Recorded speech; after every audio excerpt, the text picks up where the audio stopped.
अंबरनाथ शहरामध्ये 20 तारखेला निवडणूक आहे आणि अशातच प्रचार सभा या अनेक ठिकाणी सुरू असतानाच आज या अंबरनाथमध्ये सन्माननीय मुख्यमंत्री देवेंद्र फडणवीस यांची सभा आयोजित करण्यात आलेली, गावदेवी येथील सभा आयोजित करण्यात आलेली असतानाच रात्रीच्या वेळीस पवन वालेकर जे भारतीय जनता पक्षाचे उमेदवार आहेत त्यांच्या कार्यालयावरती 2 इसमांच्या माध्यमातून गोळीबार केला जातो। या गोळीबारामध्ये पवन वालेकर यांच्या कार्यालयात असलेला त्यांचा जो बॉडीगार्ड आहे नीरज राय यांच्या हाताला ती गोळी चाटून जाते, ते जखमी होतात।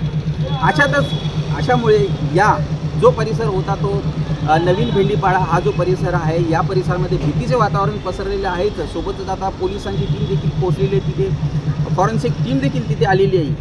गोळीबार करणारे कोण होते, काय होते हा तपास तर लागेलच, परंतु सध्या तरी अंबरनाथमधलं जे वातावरण आहे ते भीतीचं वातावरण आहे आणि कुठेतरी अशी एक प्रश्नचिन्ह उपस्थित होत आहे की हे राज्य सुरक्षित हातात आहे, परंतु याच सुरक्षित हातात असणाऱ्या जे मुख्यमंत्री सन्माननीय ज्यांच्या हातात आहे त्यांची सभा होण्याच्या आधीच जर या शहरामध्ये त्यांच्याच उमेदवाराच्या कार्यालयावरती गोळीबार होत असेल तर हे राज्य कसोडा, हे अंबरनाथ सुरक्षित आहे का, असा प्रश्न नागरिकांच्या माध्यमातून उपस्थित केला जात आहे। तारखेच्या रात्री 12:30-12:30 दरम्यान पवन वालेकर यांच्या कार्यालयावर भ्याड हल्ला त्या ठिकाणी झाला।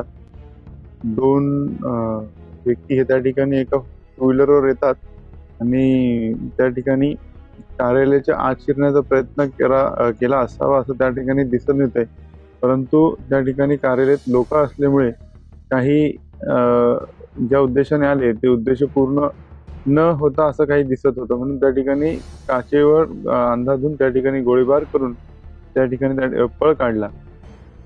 एक व्यक्ती त्या ठिकाणी जखमी आहे। त्यामध्ये वालेकरांच्या माध्यमातून अनेक अर्ज त्या ठिकाणी पोलीस स्टेशनमध्ये होते।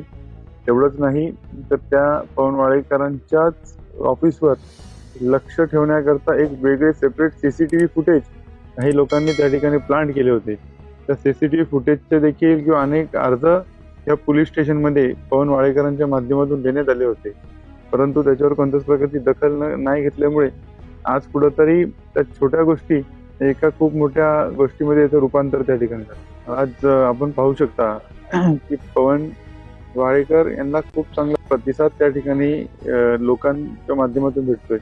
म्हणजे अक्षरशः कालची एक गोष्ट मी तुम्हाला सांगतो की एखाद्या रॅलीला परमिशन नसताना